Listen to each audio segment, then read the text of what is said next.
To whom much is given, much is required. Part of that requirement is sharing. Culture is the heartbeat within our lives, and it's at the core of so many things. While we live in a time when we are starving for wisdom, I welcome you to your wisdom retreat at Culture Raises Us. My brother, Laz Alonso, welcome to the show, bro. Astor, what's going on, my brother? How you doing, I'm blessed, man? highly favored. Good to see you. For those of you, I would just jump right in. For those of you who may not know Laz, he's currently an amazing actor who you've seen in a number of different projects, from Avatar to Fast and Furious to This Christmas, and most recently in The Boys on Amazon Prime, to name a few. And I'll let him go into further depth about himself shortly.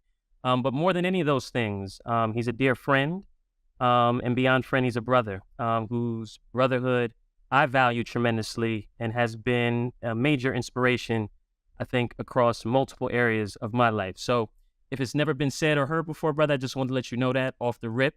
This is going to be an amazing convo that I'm looking forward to. And with all of our guests, we always start off with this question. When you hear culture, what does that mean to you, bro? That's a great way to open this up, man. Culture to me, Astor, is constantly evolving. It is not static. It is alive. Culture is a living, breathing thing that we are all temporarily in charge of. Well, right now, it is our turn to keep the culture alive, to shape it, to give it life, and to define what it is for our generation. But it is not ours. It is just ours to shape right now. It was passed and handed down to us, and one day you and I and the rest of us of this generation will hand it to the next generation. And there's always some overlap and some crossover, but culture is a way of expression. Culture is how human beings define who, what, when, and where they were at a particular point in time, the issues they were facing, their socioeconomic issues they were facing, their political issues they were facing, their style, their music, their flair, how they communicated amongst each other, how they dealt with problems, how they resolved them or how they didn't resolve them. All of that is encapsulated in culture.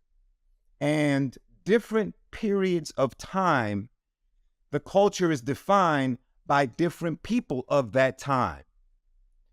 And what I love about culture right now is that it's being defined by people that look like you and me. They call it pop culture, but it is much, much bigger than pop culture. Because if you go to the Senate and if you go to politics, you're going to see that we are also present and very vocal and influential.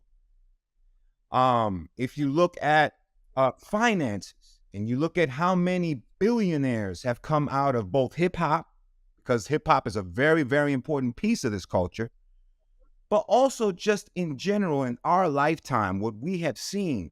I always remind people who tend to be Debbie Downers that 70 years ago, man, Black people were still fighting just to vote. Listen, we have to pat vote. We have to pat ourselves in the back for what we've achieved based off of that within the period of time in which we have done it. Great point. Great point. And have we arrived? Absolutely not. But we still have to be proud of our achievements, proud of our success, and proud of where we have come relative to the rest of society worldwide. Because I also always remind people that look at what African Americans have achieved in the U.S. compared from where we started in chattel slavery till today. Look at what African Americans have achieved, and look at the rights and privileges that the African American sacrifice has afforded to every single person that's immigrated to this country. Because equal rights weren't given. They were fought for. They were earned through blood, sweat, and tears. And when you go back to who had to fight for those rights, It is a direct line Yeah. all the way back to chattel slavery, from Harriet Tubman to Rosa Parks to Martin Luther King to Malcolm X to everybody, and still to the freedom fighters of this day.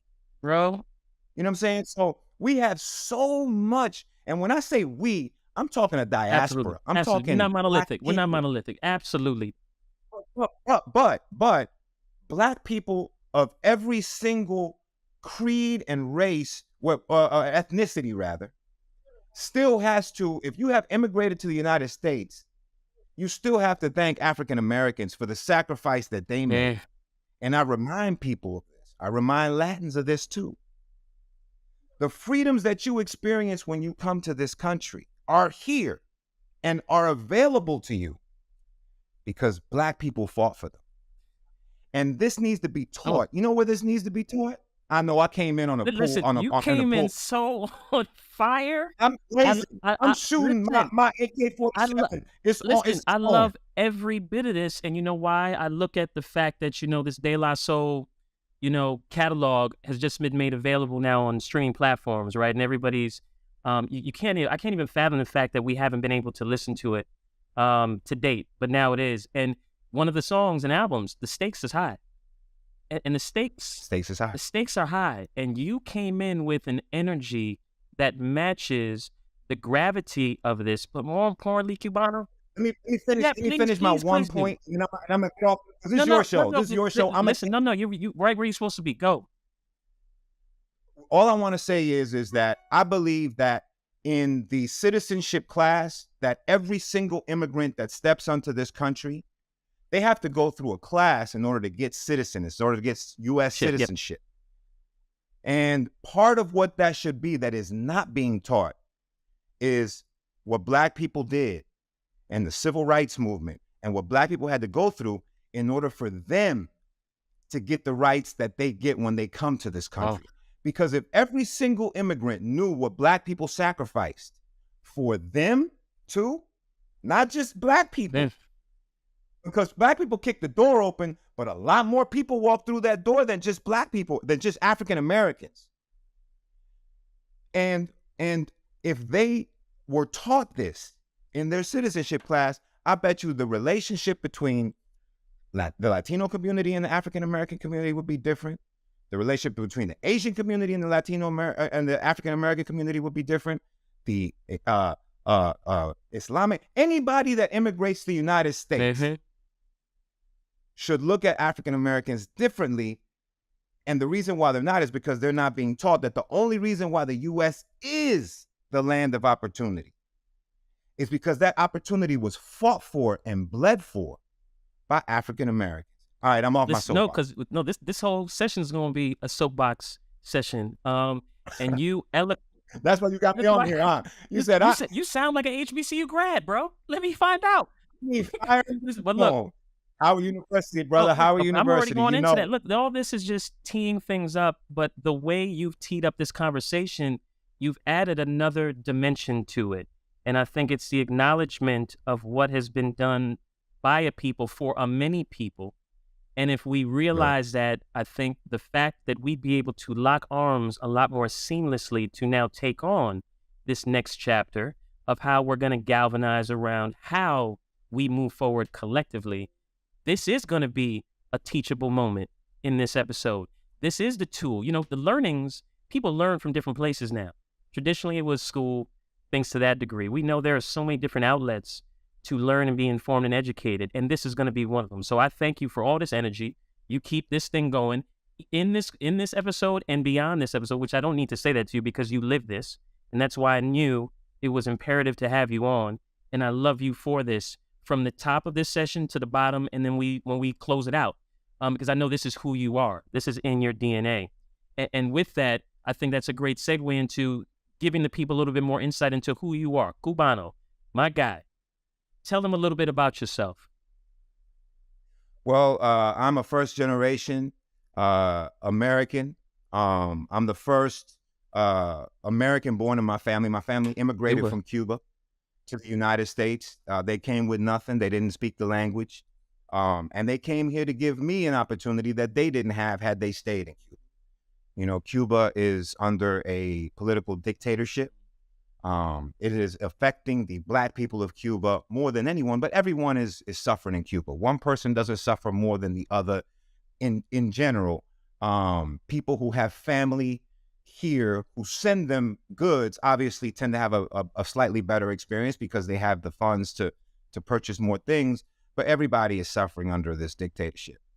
So for me, it's always been extremely important to champion the Afro-Latino because we are invisible in a lot of ways in the Latin community.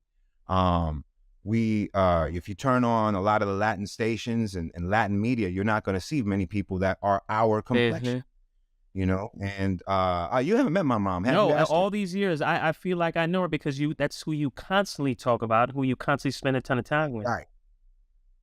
Well, I have a relationship with my mom very similar to you with your mom. We're best Yep. friends. But my mom is your complexion. You know what I'm saying? My mom looks very similar to your mom. You know what I'm saying? And so, and your mom is Jamaican. Absolutely.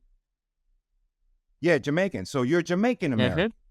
So we are part of this diaspora, of first generation Black folks born here in the U.S., but our parents were immigrants, and so we share a lot of the different values that are both shared and some that are different.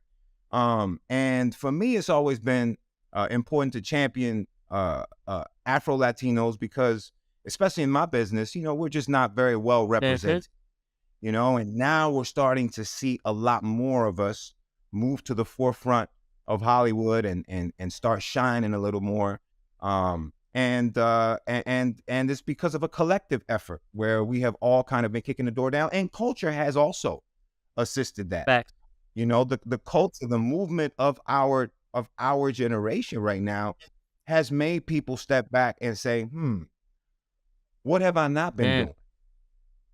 I've had that conversation, with executives, white executives, at different studios and different networks that 10 years ago, I never had these conversations. So that's progress. And that's progress because the culture right now is demanding those conversations be had. And people are seeing themselves in the mirror and saying, man, at one time, not being racist was enough. But now you got to take it a step further. It ain't enough of just not being racist. Right. It's what can I do to, am I experiencing a certain level of, am I ignoring that there is a disconnect here? There is a mismatch here. And how am I contributing to it? Am I contributing to it by just seeing it and, well, it ain't affecting me. I'm going to just keep doing what I do. So people are becoming a lot more aware of where they stand and how they've contributed to the situation and how they can possibly change. No, I love that. And, as I'm listening to you, I've had the pleasure to know you for over 25 plus years, right? And in the early part of our friendship, I noticed a very, very, very distinct quality with you. And it was this ability to manifest your goals and opportunities, bro.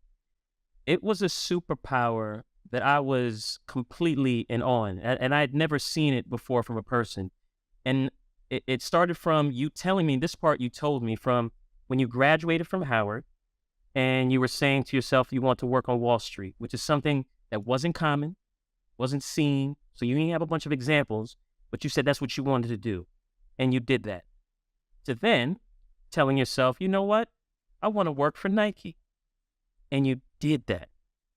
To then, which I did see and watched you do, saying that you wanted to act. And guess what? Yet again, you did that. So for me, you are the example of the culture of manifestation and the discipline behind putting words and energy into the universe with action and commitment and faith. And with that, anything truly is possible. And I've been able to see this in you, right? So this superpower definitely comes from some sort of seed. We love to talk about seeds in this show and use that analogy that you must have watered on a consistent basis, or muscle that you had to exercise in the figurative sense to build this culture. What can you share about what that is? What is that in you, bro? Well, thank you very much, first of all. And I would be remiss if I didn't say that I see the same thing Yeah. in you and have seen the same thing in you, not just with your determination and your perseverance, but your accomplishment. Thank you, bro. Because everything I've seen you say you were going to do, you have Mm, accomplished on a very, very high level. mm, On a very high level. My accomplishments, because I'm in front of the camera, might be more visible. But those that know, if you know, you know, those that know who you are and how you've contributed to the culture. oh, thank you. You know, so it's funny because you know, in our the industry, right? The entertainment industry, we'll just call it that. There are so-called Mhm. celebrities, but then there are celebrities to Ah, celebrities. okay. You know what I'm saying? And I bet you your Rolodex is deeper than mine. You know what I'm saying? Because you are a celebrity's celebrity. You can get on the phone right now and probably call anybody in the music, Hollywood, whatever, from producers to actors to musicians. And not only will they return your call, they'll answer your call, they'll answer your FaceTime like on the first ring. You know what I'm saying? So I just say that to say that thank you for my flowers, but I want to give you your flowers Mm, too, thank you, because bro. if you know, and you have earned Thank you, them. brother. You have well Thank you, earned brother. a few times over. Now when it comes to myself, you know, I think that being raised in a single parent home, man, you just don't feel like you have the option of Yeah, failure. You know, failure was never a consideration in right. in my in my vocabulary or in my thought process because we didn't have that We didn't have the luxury. luxury. Failure is a luxury, bro. Failure is a luxury. We didn't have Yeah, that. You know, you either had to win because if you lost, it was detrimental. It wasn't just I wouldn't be the only one that's losing. It's my mom who's losing. It's yeah. my aunts who put everybody, my whole family, even my grandmother. You know, everybody put into the pot to send me to school. You know what I'm saying? So it's a lot of people that are losing if I Yeah, lose. So I didn't have that option. I had to figure it out and I had to win. That doesn't mean that I won every single battle, that's right. but I've been winning every single war. Yeah, You know what I'm saying? And it just came from with every no, I find another way around that no. And sometimes it was a no for now. And it wasn't until months or years later that I understood that that no was actually a blessing for a bigger yes. I'll give you an example. Um, I my first opportunity in Hollywood to be on a TV show as a series regular. You know, I moved to LA from New York and I was doing little jobs here and there. I had some money saved up. But it was rough, man. That first few years in LA was rough trying to you know put my flag down and let people know like I'm really about this thing. And so I finally got an opportunity. My man Benny Richburg, who's now one of my producing partners for my production company. At the time, he was consulting on a show called One on One, Flex Alexander, and he wrote in a black Cuban character, you know, and so obviously he wrote it for me. I still had to audition against everybody else who was trying to get the role. I got the role. Shout out to Flex. You know, we had to do a chemistry read and he was very supportive. Unetta Boom, may she rest in peace. You know, they were people who at the time, you know, were running the whole half-hour business at UPN. And so uh the little part, I was in the little portion of the show that was a barbershop. And it was so popular that they did a spinoff, that's Aster. right. That's how funny that barbershop portion was. Well, guess what happened? We shot the pilot to the spinoff. Now, I was funny enough to get this show from a little clip to a pilot to on the air. But when it was time for them to contract everybody on to see who was going to be the series regulars, UPN said they didn't understand. They didn't get my character. Is he black or is he Latin? Man, He can't be both. It's like, well, yeah, he's actually, a yeah, they black can. Cuban. They were like, right. But that's not possible. How could he be black and Cuban? Like, hello, I'm right here. You know what I'm saying? Like, pinch Right. me. So yeah, man, they didn't get it. And Everybody that shot the pilot ended up being series regulars except me. I got left out. Wow. That hurt. That hurt. Because when we shot the pilot, Astrid, I wish you would have been in the audience. I got so many laughs, bro. I got so many. Because back then we used to shoot half-hour shot in front of a studio audience. That's right. Live studio on. And you remember in New York, I got my chops doing theater in New York. That's right.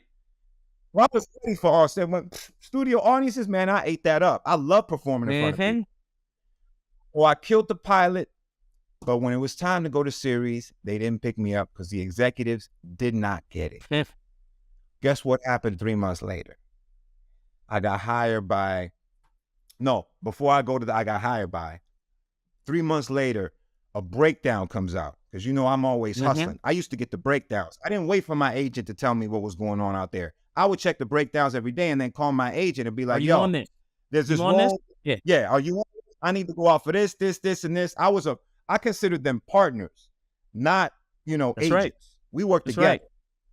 And so I wake up, Astor, and I turn on my computer and I check the breakdowns, bro.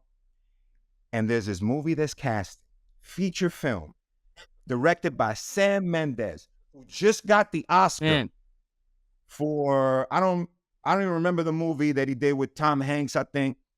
Oscar-winning director, starring Jake Gyllenhaal, Jamie Foxx, who that's the year he won the Oscar for Ray. That's right.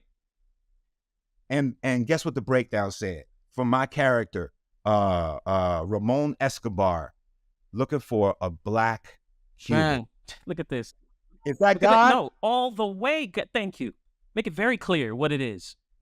And listen, your story is such a perfect example of when one door closes, do you know the doors that he's about to open for you, even on the things that you believe are the no-brainer? You thought it was the no-brainer for you to be in the cast that you were so engaging in, had everybody feeling amazing, laughing, all the things, showing them that, no, I really am what you are saying you want as a character. It's a real thing.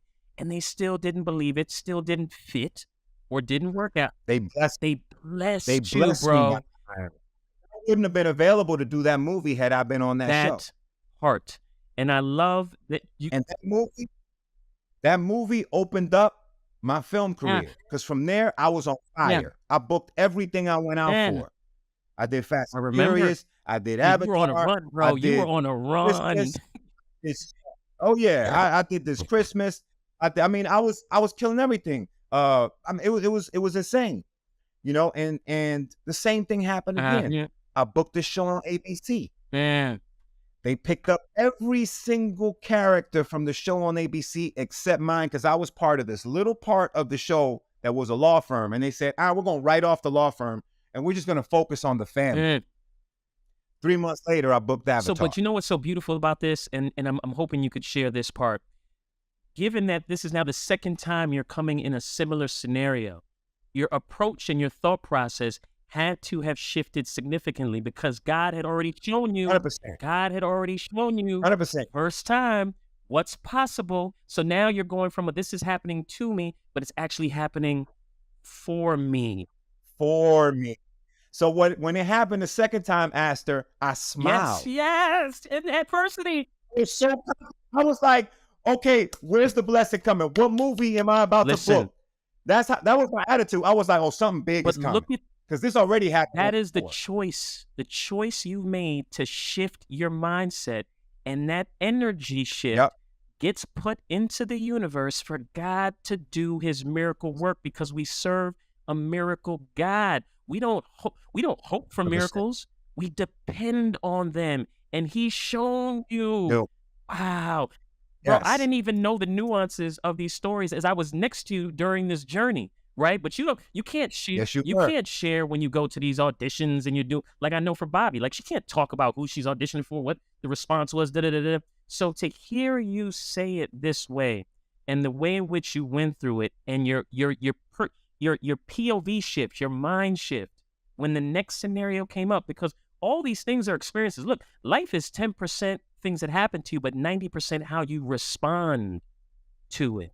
100%, and bro. Your responding to it is a magnificent lesson for all to really walk away with.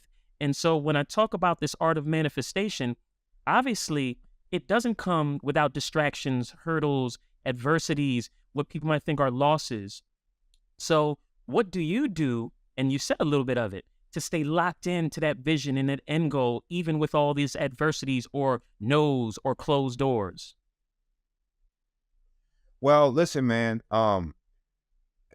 The more you get, the bigger the challenges become. Mm, That I will yes, say. man.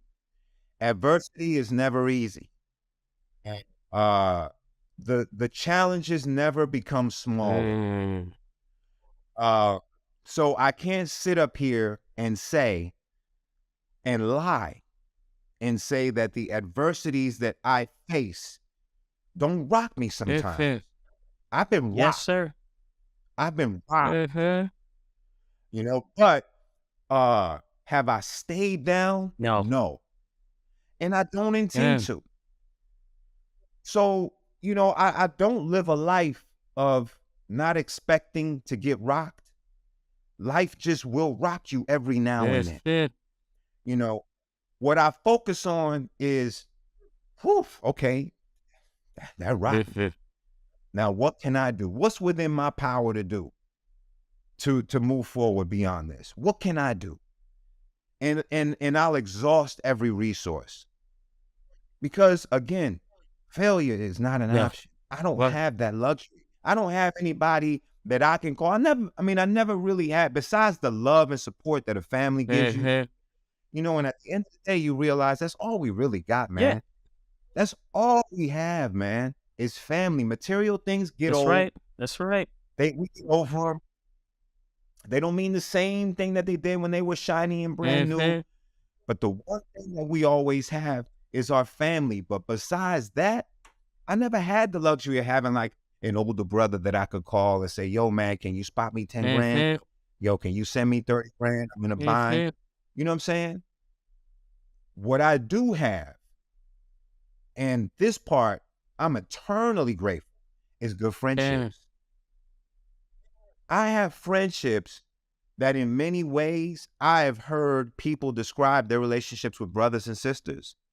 And the friends that I have been blessed with are tighter right. and more That's committed to right. me than some blood relationships are. And And that part I feel man, man. blessed, eternally blessed, because when you grow up not having a brother or a sister or somebody to lean on, you learn how to navigate life pretty well on your own Absolutely.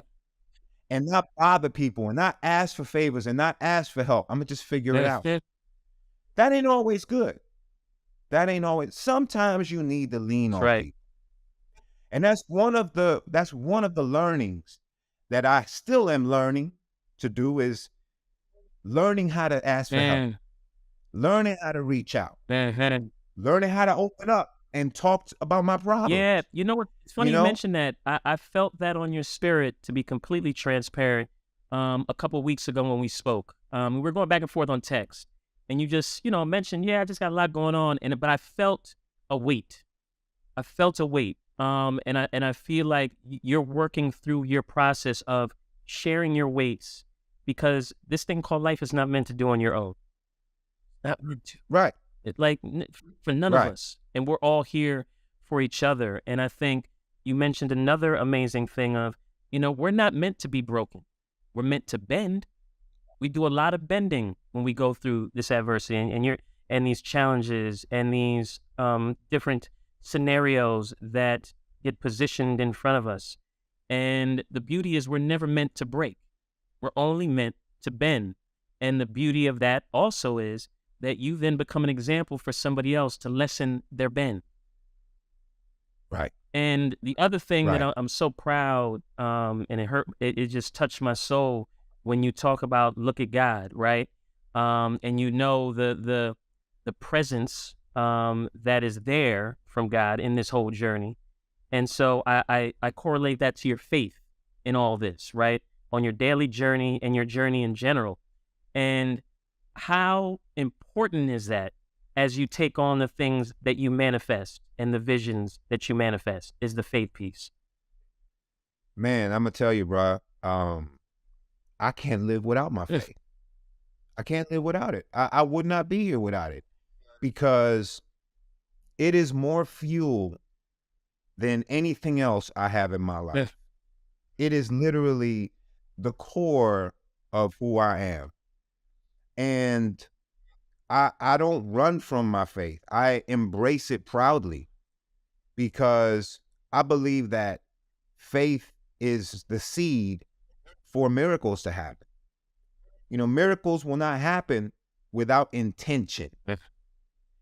And intention cannot exist without faith and belief. You have to believe that what you are doing will manifest. And then everything that you do, every little tiny stone that you put down, that is the intention that you are doing is for the manifestation. What you're doing right now is the beginning. This podcast that you're building is the beginning. These are the foundational bricks Facts. to a very, very large building. But it only happens one brick at a time. If you try to skip a step and get a manufactured brick, you know, some fake you got to lay the foundation. That's right. You know, and that's what you're doing right now. You are laying the foundation to a much bigger property, a much bigger enterprise. And I haven't talked to you about your future goals of this podcast and the brand that you're building and the whole culture movement that you're building. But I already know, because I know you.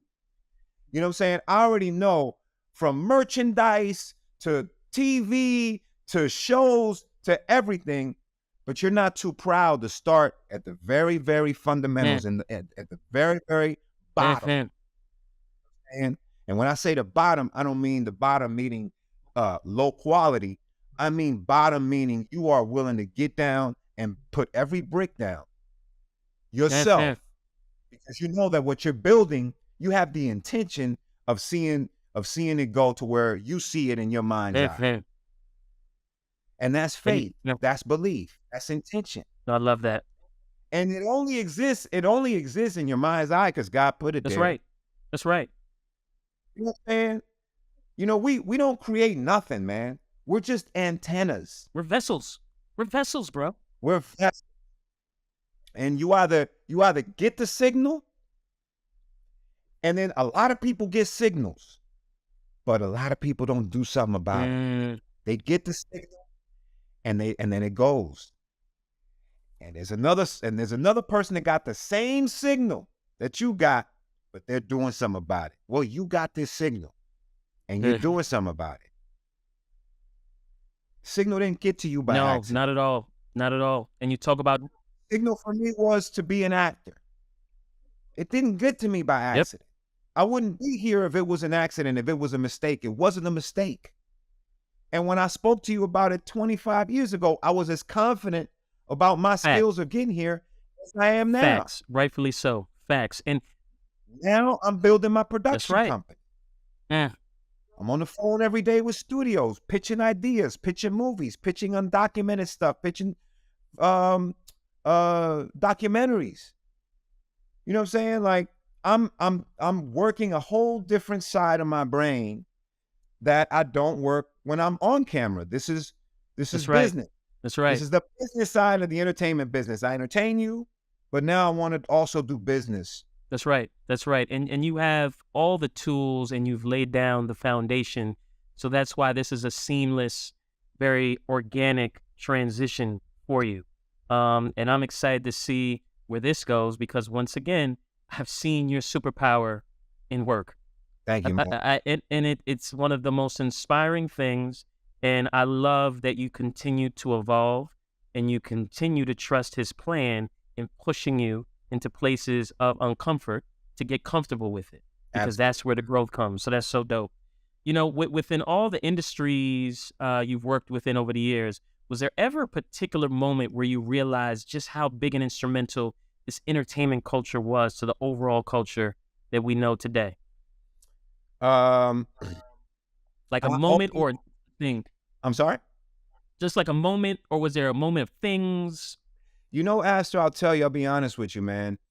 I was so 100% a part of it, a part of building it, that I never looked beyond myself and at what we were building. I never looked Mm, at what we were building. I was just a part of it because there were so many little tiny steps that I have lived in order to get to where I am today. You know, I mean, you mentioned Nike. You know, I spent a good amount of time at Nike, but the people that I met and the skills that I achieved and the what I learned, you know, the first thing that I learned at Nike was that I didn't want to stay there. You know what I'm saying? But I don't say that as a diss to Nike. There was some of no, the no, no. it was some of the most fun years I had in my life. It was such an Oh, they were legendary. amazingly fun gig and job. But when Nike tapped me on the shoulder and said, "We want you to go to Portland now. It's time for you to step up because we like Right, you. We believe right, in you. You're talented. We think that you can really go high in this company." right. And it starts with this promotion we want to give you.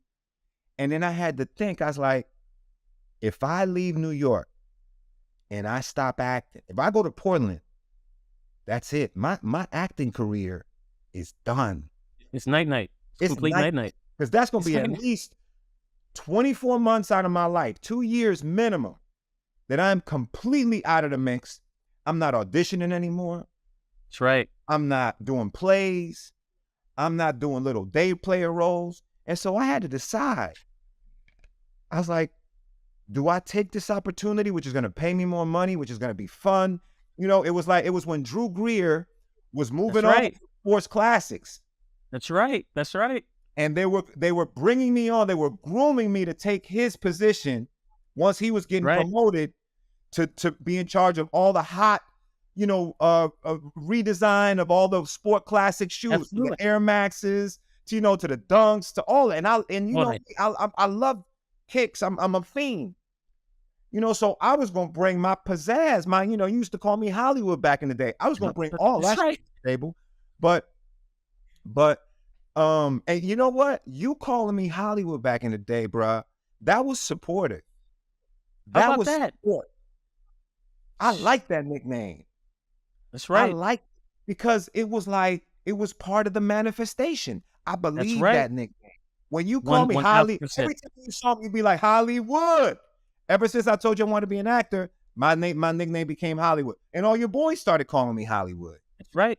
That's And right. Hollywood could be, and the funny thing is Hollywood could be derogatory if it came It from a could have bad been. place. That's right. That's I right. knew it came from love with you, and I Uh, felt it. I felt I, encouraged by that, and I uh, embraced it. Fuck yeah, I'm Hollywood. and we Hollywood, created that energy. and we We created created every that bit of that energy, energy. bro. We created that energy, and I was Hollywood before I was in Hollywood because I felt it. Man, I believed it. What man. I'm saying is I had to make a decision, and when I decided, you know what, I looked at Drew, and then I looked at all the other people that were at Nike, and I said, would I be okay with letting go of my acting aspirations to be where they are in the next 5 or 10 years? And I said, nah, that's not that. It works That's for not your them. journey. That's not my journey. That's not my heart. Mm, Isn't there? My That's heart right. is That's right. now. I'm having a good time, but I got other places to be. And Mm, so I had to walk away. I had to walk away from an amazing opportunity, and I had to walk away from the company because at that point it's like, well, if you're not gonna move up, you can't keep doing this job forever. That's You know what I'm right. saying? Right. And so I had to respectfully walk away and allow somebody else to step in that position and go on my own and Man, keep gambling on me. And man. I You bet gambled on on you. me. I bet on me. I went to Passad Brothers. You know what I'm Uh, saying? And we built a great marketing company. We were doing the Absolutely. hottest events in the whole world, not just country, but world, because we were in the islands, we were in Europe, we were doing events all over the world with Tanqueray and Remy Martin. We started the Uh-huh. whole liquor marketing game. I remember. I remember. I That never was forget. us. That was, yeah. Never forget going to Essence, and this was probably the first time that I went to Essence. And you had just left Nike, and you were like, "Hey, come down to Essence. We're taking over the whole joint." And I just remember you on top of like trucks promoting, The things in Hummers. the midst. We had The a Hummer. team of Hummers. That's right. That's right. The Hummer. So We had a again, team of Hummers. They were Tanqueray down. We had the Tanqueray girls on every Hummer. They all had systems in them. We were passing out free bottles, free drinks. We had Bourbon Street on fire. You know? fire. But And that, as you look back, it's so easy to see how again he was positioning you in all these different things and preparing you, right? Because even with the yep, Nike gig, we had to present all the time. So all the you time. had to have the charisma, the energy that you have to present, to be able to pour into these sales associates all the different technical aspects of the product, right? So then you go into the Prasad Brothers and promoting and trying to move these different liquor brands and all these different cultural moments. All of these things were steps to prepare you. They were building what you call that foundation, bro. Yep. Shout out to Keenan, my boy Keenan Towns. You know what I'm saying? Nuvo, yes, Got me, Nuvo. got me over the Prasad Brothers. And, that gave me another opportunity to do something that I was good at while I was still able to pursue my That's right. acting. That's right. That's And then it beautiful. finally came to a moment at Prasad Brothers where I had to say, it's time to go to LA. You know, Mhm. I have been in New York long enough, and I've been in enough plays. I've done enough little movie roles, but all the big stuff was happening in LA. Like Mhm. the stuff that they were casting in New York for, if you weren't a big name actor already, you weren't getting any big opportunities. You were just getting like a little day player role here and there or whatever. But the big roles were casted out of LA. You had to be there in Right. person. It wasn't none In of this, person. yeah, Facts. none of this like Facts. mail tape in or, tape, Yeah. self-tape. That didn't exist back then. Self-tape You had drop. to be in the room in person. And so I finally had to make that decision, let go of another opportunity that was paying me very well and a job Mhm. that was fun, and I was having a time of my life, and I was enjoying, and I was adding to the culture. You know what I'm saying? I mean, we were Real doing boy. deals with FUBU, with Esco, with Nas, with all these clothing brands. But at the same time that we were working with hip hop, we were also working with Procter and Gamble, and corporate America. Mhm. And doing presentations well, now it's LVMH, but back then it was Shefflin and Somerset, who had That's right. all these different brands and all this stuff. But I just say that to say that I always kept my eyes on the prize. That's right. And every moment in my life where I had an opportunity to stop for a second, to survive while I'm pursuing my acting, they were all moments that added to the culture. Man. We were, bro, we were doing some of the biggest events in New York City No, at one point. facts. Facts. Facts. It was And insane. no, it was so insane. It was the streets were literally on fire. And Sultry when we Awards in LA, yeah, put it down. yeah, And God rest the dead, you know, it was our party, and I'm not saying this in a braggadocious way, but it was our party, where unfortunately B.I.G. was shot. We sponsored man, that event during Soul Train, man, and that was a horrible moment, you yeah, know, but it was still a moment that happened in our culture. that's We were right. there, we were present. Prominent moment, prominent moment, Me prominent and moment. Keenan were leaving the party. We were in the garage when we heard the shots fired, and we didn't know who had Wow. gotten hit. Nobody knew who had gotten Wow. hit. We just heard the shots fired. Man, And it wasn't until we went to the next club, because you know how it was, man. It was party after party after party after that's party. right. We went to the next club, and on our way in, the brat was coming out, hysterically crying and going crazy. He's been shot. He's been shot. He's been shot. We were like, who's been shot? We still didn't know. How about that? And that's when we found out it was big. Man, So it's so many moments in history that I've lived through, and being a part of the culture uh that raised us. that's right. That's You right. know, No, fact, before fact. I got to being on camera and being known for my on camera, and I haven't even talked about the BET days. That's right. Where you were hosting on BET. That's right. LA, AM at BET, I did a stint at BET. That's right. That's Again, right. moments of culture, Yeah, and so it just shows the credibility of you, as it pertains to what we call cultivators, right? this show is about highlighting the stories and the moments that cultivators have been a significant part of in shaping what we now call culture, or the different cultures that we dissect and talk about. And you are by no means any different from any of the other cultivators, right?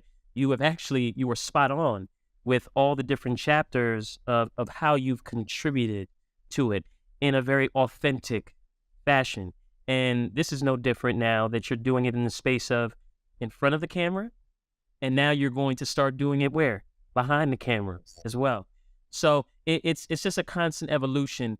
And when you talk about how the culture of manifestation has benefited you for sure and inspired those around you, like myself, how important is it that we ask ourselves not what can I do for my own advancement, but rather what can we do to advance together? Because that's the real, that's the magic, that's the secret sauce right there, the together thing. Well, I will say this. Today's young generation, I'm just calling it generation, millennials, Generation Y, they get a lot of flack. But one thing I will say about them that they do extremely well is they work together. Mm, My generation, you were always looking up. Who's ahead? that's right. That's right. You know, who's ahead, how'd they do it, how'd they figure it out, what did they build, how'd they build it, let me figure out how to build it similarly, or, you know what I'm saying? Like, I looked up to Denzel, looked up to Lawrence Fishburne, looked up to Samuel L. Jackson, and, you know, all that generation, Wesley Snipes, that generation ahead of me that, you know, were my role models. Looked up to the Spike Lees, people that I wanted to work with. This generation, I believe what they've done is they've mastered how to work together. And they're not looking up. They're looking to the left. Right. Who are my peers? Right. That's right. And how can we build something together? And I feel like I'm learning from them in that aspect. That you don't always have to network up. You can network out and win. You and I are from a very, very successful generation, Astor. You know, there are so many cats that we know from back in the day who we came up with and are now successful. And I include us in that conversation. Yeah. But we are very, very privileged in the fact that when we network out, we're networking with fellow successful brothers and sisters that work in. But I do admire today's generation and how they are making it happen and how they're doing. Agreed. You know, I don't see a lot of the competition. I was watching. I'm a huge friend and fan of Van Lathan and his podcast, and he interviewed Wood Harris recently. Wood, dope actor. I've always loved Wood Harris and his brother. You know, Wood and Steve. So you know, we grew up playing ball together. So they used to come to the Y, where you used to try to come and lay it up, picking it up. Don't think I wasn't gonna bring this up. Laz is the worst basketball player ever, ladies and gentlemen. However, he will have you thinking he is the best because in his heart, he wants to be the best ball player ever. He is horrendously bad. So yes, let me bring it back to Steve Wood. My D though. My defense is I'm Dennis Rodman on them boards. Okay, if that's what you want to hold on to, I'll let you do that. Listen, I got one trick. I'm a one-trick pony on the basketball court. I'm gonna get you some boards. Okay, get some. You are. Ain't nobody gonna stop me. It's me and that ball. I focus on that ball. Say less. And then I give it away. After I get that ball, what you do with it, Astor, you need to make sure you score. But I'm gonna that's what I do. Say less. I'm gonna get that rock. Ain't no elbows, ain't no knees gonna stop me. I'm gonna get down and dirty in the paint. It's the best. I love your passion around basketball. It don't matter. It's going down.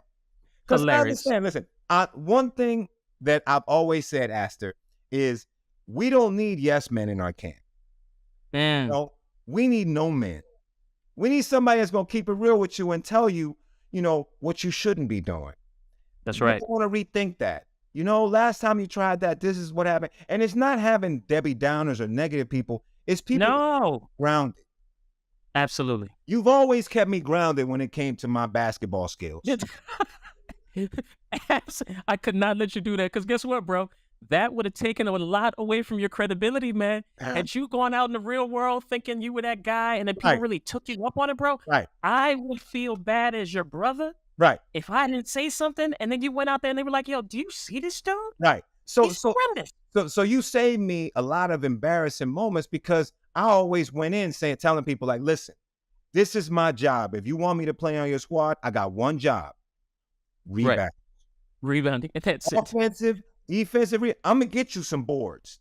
There you go. There you go. So So sorry, if back you to want to Wood. put me in, I took you away from the Wood story. Wood was on so an Wood interview. said. So Wood said that our generation, and that, I consider myself part of his generation because even though Yep. he was doing it way before I started, he was one of my inspirations.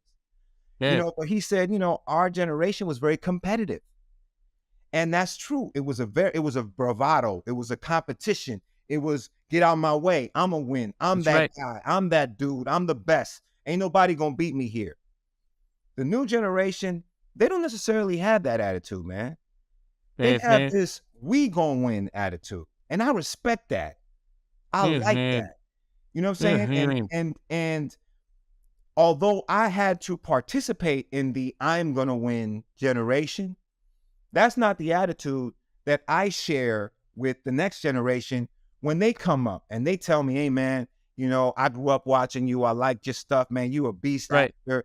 You have any advice? You have any tips? Like, I'll give tips and I'll give advice, and I'll genuinely hear them where they're at. And if I have a nugget to share, I'll give it to them. Sometimes, you don't always have a nugget to share. It's just That's about right. listening and encouragement.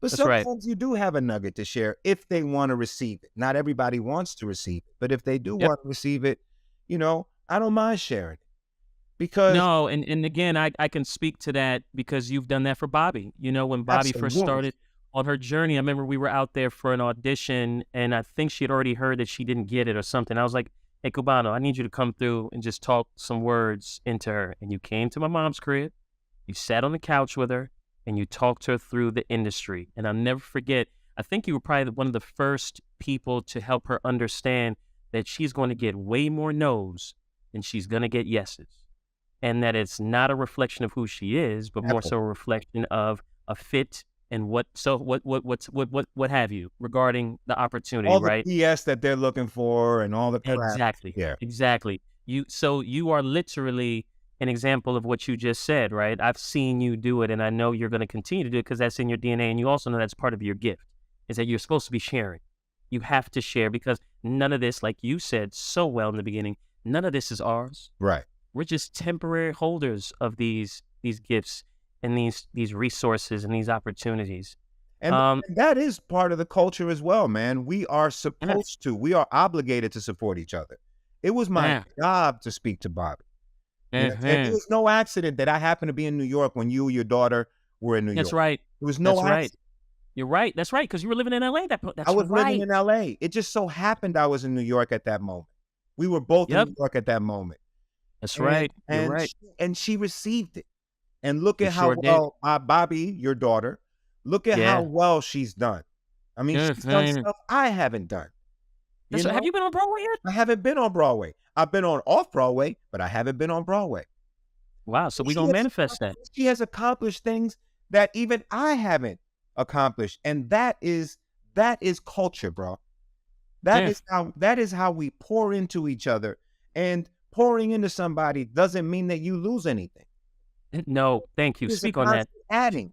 It is just adding. Let me ask you this, man. Are you inspired by anybody outside of the industry? You talk about, the Spikes, you talk about the Denzels, rightfully so, but outside of the industry, are you inspired by anybody?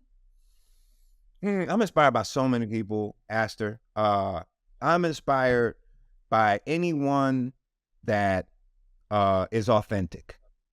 Is authentic. And that can be from podcasts, that can Mhm. be from political activists and leaders, that can be from comedians. Anybody that is just authentic and and living their authentic truth, at least from my perspective, from what or from what I can tell, that inspires me, man. That inspires me, and it pushes me to greatness. Like today, I saw a post that was talking about 50 Cent and Remy Martin were settling some type of disagreement that they had, some kind of court dispute that they had, and 50 Cent was joyous about it. And I'm gonna tell you, man, I'm so inspired by 50 Cent. I'm so inspired by him because he has built a film studio. He has built a bona fide film studio. He's got over 17 shows on the air. Right. He still has a rap career. He can jump on tour whenever he wants. He still sells merchandise, you know, for his G-Unit stuff. You know what I'm saying? And he does it with a smile on his face. He breaks every rule in the book. He breaks every rule in the book when it comes to being politically correct and things you shouldn't say or do. And he's still winning. You know why? Because he's authentic. That's right. Authenticity. You know, and I'm gonna tell you, I did the show Power. 2 years ago. I was on not Power, but it was Power Book 2. That's right. And so I wasn't available for Power because I was under an NBC deal at the time. But Power Book 2, I was finally able to work with Courtney, who her and I are mutual fans of each other's work. I love how she writes. She was the showrunner for Power and the creator for Power. And I'm gonna tell you, when we would have cast table reads over Zoom because it was still COVID at the time, 50 Cent was in every single table read. Wow, present. Now he's seen other shows on the air. Yeah. And he's busy. He didn't have to be at the table read. He didn't have to be. That's the showrunner's job. But that's how committed he was. He was at every single table read for Power Book 2. And I'm sure he does that for every single show that he has. When I saw him pop up in that room, bro, for the table read, that he wasn't even on the show. He was just sitting there listening. And he said a few words in the beginning and a few words at the end. I was blown away. I said, this is why he's successful. Because he is invested. He ain't letting no stone, he's not leaving any stone unturned. He's gonna be there. You know what I'm saying? And I'm not doing a 50 Cent commercial right now. No. But I'm just saying, when you ask me like how I'm inspired, little things like that inspire me. I love that. It lets me know you ain't never too big. You ain't never too big. Never too big. No, I love that. A small thing that you did to get to where you are now. Keep doing the small things. Don't change nothing now. Well, you know, again, you've always been a consistent individual. And I think back to one of the things you said in the beginning of, you made the analogy of building a foundation, right, and a home. And you said it starts brick by brick. And for 50, the behavior that you saw within 50 was just that. Even though he has all this success and doing all these amazing things, he's still building it brick by brick. So if I need to sit in each one of these sessions, I'm going to sit in each one of these sessions to ensure that it's a reflection of the output that we are looking to put out. And he's going to be a part of that. So I could see why it resonates with you so much, because it validates all the foundational principles in you of you're going to do the work and you're going to do it 100%. Brick by brick by brick. And I think that's a great segue. You know, we close these sessions with this question where we talk about what are the 3 seeds you want to leave to the stewards of culture moving forward.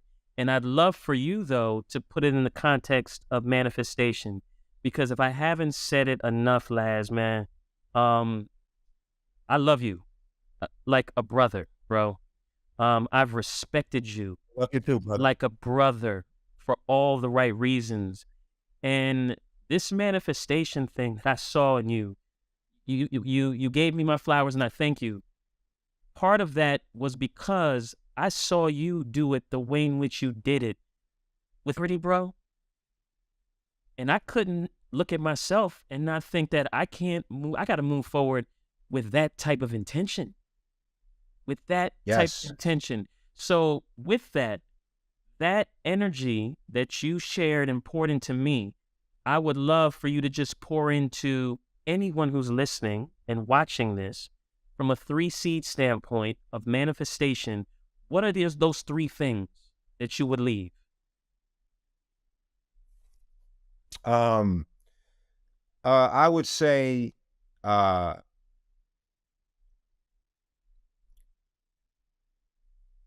whatever is in your heart, burning in your heart, day and night,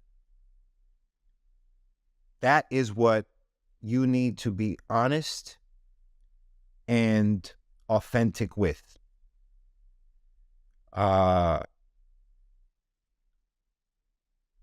Once you have identified what that burning desire it is that you have,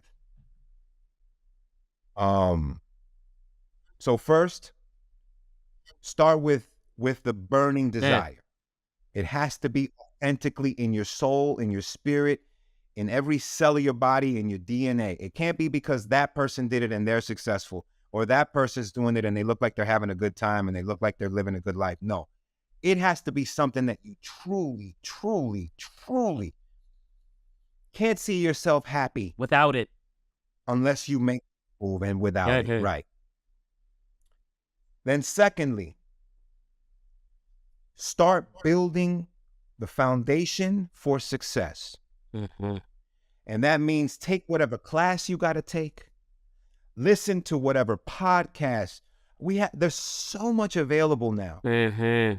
to do your deep dives and your learning. You can learn so much on YouTube University. That's right. That's right. I spend hours researching. If you got to take a night class or a night course, Do it. I've done that too. I've taken production. I've taken TV production classes with students at UCLA. And I could tell they recognize who the hell I am. It's funny because like the teacher will be trying to pronounce my name and the students will correct them like Laz Alonso. You know what I'm saying? She's trying to, because I go in with my government name and they'll be like, oh no, it's Laz Alonso. You know? I was in one TV production class, asked her, and she started talking about The Boys. And she was breaking down the different characters. She had no idea I was on the show, that I was multiple. You're joking. You're joking. No idea. And she's breaking down the show, and the whole class is busting out laughing. And she's like, why is everyone laughing? Why is everyone laughing? And everybody's on mute. Like, hilarious. Not just sitting there like this. That's the best. That is the and she's breaking down my character, who he is, all of it. It was funny.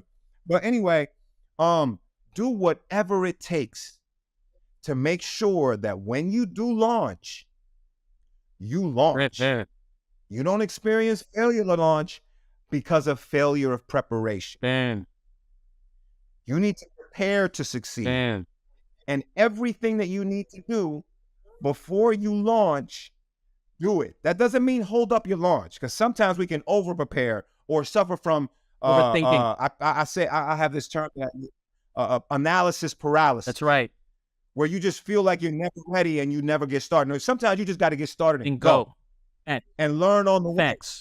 But you still learn. But you still learn. Right. You still learn on the way. You never stop learning. You never stop asking. You never stop researching. You never stop searching, looking for other ways, other ideas. You know, how to monetize XYZ, how this person monetizes it, how that. There's so many different ways.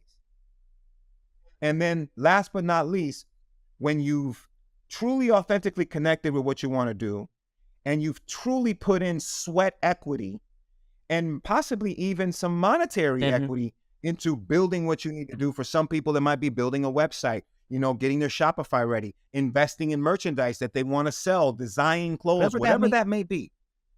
Then the next thing is truly believing in your product, standing 10 toes down, and being willing to be criticized and ridiculed and not believed in. Sometimes by those closest to you. Sometimes those are the people that ain't gonna see your vision until they see your vision. And it's okay. But when you get to that third place, that third seed that you asked me to give you 3, you have already built something. You've built the confidence because one, you built the confidence in yourself and in your desire. You know you're doing the right thing because you've authentically connected with it. Two, you've done so much homework that, listen, I may not know it all, but I know a significant amount. So I'm not going out there scared and timid and, should I do this? Should I do? No, I've done a significant amount of homework to be where I am now. And three, you launch. And when you launch, it's like when you shoot that three, because listen, you can shoot. You can shoot. You know what I'm saying? But you shoot. And when you shoot, you know you're gonna That's make right. it. You know you're gonna make it. You never shoot the ball with the face of I might miss. That's right. I've never seen you. You look more surprised when you do That's miss right. than anything else, because you knew you were gonna make that shot. It's like me when I go up for 20 rebounds. I knew you were going back to the. I know I'm gonna get the ball. Listen, bro. I know ain't nobody on that court gonna get more rebounds than me that day. Nobody. Listen, man. And I dare you to stand in my way and try to stop. If nothing else, if people are hearing and feeling the culture of manifestation at its finest right now with this dude in rebound, listen, man, I can't thank you enough. The ground, not on the rebound, baby. I cannot thank you enough for this. I can't thank you enough, more importantly, for being the human that you are, the child of God that you are, the vessel of purpose that you are, and the amazing work in progress that you are, which we all are. But you are a great example for so many. I'm so glad that I was able to share some of what I've been exposed to for way over 25 years of nothing but this greatness. And I'm looking to share this with many, many more, because I think what you are offering is a key to help unlock the greatness in a number of other people. And with that, of you and I thank you, bro.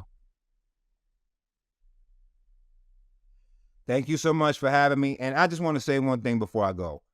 I'm so happy you're doing this, because this is a skill, this is a talent, this is a blessing that you've had for a very long time. Man. And you've been, for the last 20 years of your career, you've been building everybody else's dreams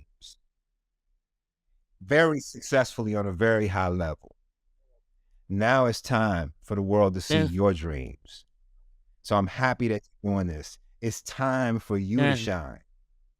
And you couldn't have picked a better platform for the world to get to know how special of a human being you are. Thank you, bro. So get ready, world. A is coming. AC is coming. Oh, man, I love you. Thank you, bro. Can't be Thank stopped. you, bro. Thank you, bro. Love you too, brother. All right, man.